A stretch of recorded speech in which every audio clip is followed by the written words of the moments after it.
ఏంట్రా అర్జెంట్గా రమ్మని ఫోన్ చేసావా? ఇది మా మావయ్య ఇల్లు.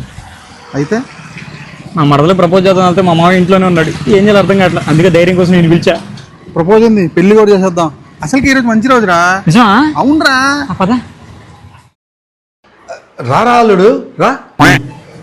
చూసావరా ఇంటల్లుని పిలిచినట్టు ఎంత ప్రేమగా పిలుస్తున్నాడు. చెప్పాను కదరా ఈరోజు మంచి రోజు అని. రారా. బాగున్నావా మావయ్య?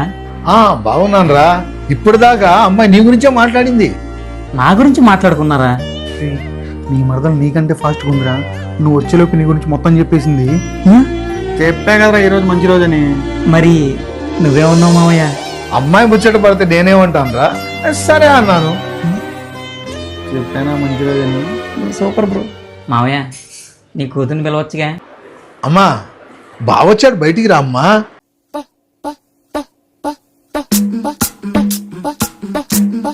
నాకు సిగ్గేస్తుంది నాన్న. నీ మనసులో నా గురించి ఇంత ఉందని నాకు ఎప్పుడు చెప్పలేదే. నాకు నిన్న రాత్రే అర్థమైంది బావా. రాత్రి ఏదో తెచ్చానన్నావుగా, బావకి ఇవ్వు. సరే నాన్న. నా కోసం ఏం తెచ్చుంటది? అదేరా పెళ్ళికి తాలిబొట్టు కావాలి కదా, అదే తెచ్చుంటది. చెప్పాను కదరా ఈరోజు మంచి రోజు అని. ఇంత సడన్ గా పెళ్ళి? మావయ్య ఇది ఇంత సడన్ గా అంటే పెద్దోళ్ళందరూ ఉంటే బాగుంటది కదా మావయ్య. దీనికి పెద్దవాళ్ళతో పనే ఉందిరా, మీ ఇద్దరుంటే చాలు. మావయ్య నువ్వు ఇంత మంచివాడు నాకు తెలియదు మావయ్య. అనవసరంగా మందు కొట్టినప్పుడు నేను తిట్టుకున్నాను. నన్ను క్షమించి మావయ్య. ఇంతకీ ఏ అబ్బాయి ఎవర్రా? ఇక్కడ జరగబోయే కార్యక్రమానికి ఇతని పెద్ద.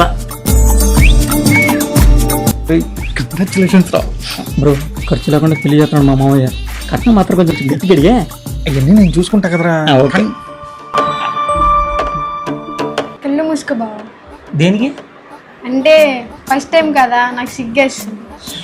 కరెక్టే, నాకు కూడా సిగ్గేస్తా. ఇప్పుడు కళ్ళు తెరువు బావా. ఏంటిది? రాఖీ బావా. అది కనిపిస్తుంది. ఎవరి కోసం? నీకోసమే బావా.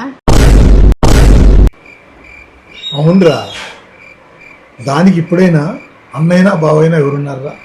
ఇదే కదా. అందుకని నన్ను బుక్ చేస్తున్నారా? చాలా దారుణం అండి. నేను దీనికి ఒప్పుకోను. వాళ్ళు ఫస్ట్ నుంచి సింక్ లోనే ఉన్నారా, నువ్వే నాన్ సింక్ లో ఉన్నావు. మంచి రోజు అన్నావు కదా బ్రో. రాఖీ పండుగ మంచి రోజే కదరా. ఓహో, నువ్వు కట్టమ్మా. మాట్లాడుతున్నాడు. హ్యాపీ రక్షాబంధన్ అన్నయ్య. అన్నయ్య అదేంద్రా గుండె కొట్టుకున్నావు? జరిగింది ఊహించని పరిణామం కదండి. ఆగన్నయ్య, నోరు తీపి చేస్తాను. దురదృష్టం కొద్దీ ముఖేష్ని కాపాడలేకపోయాం. అతని వయస్సు 24 ఏళ్లే.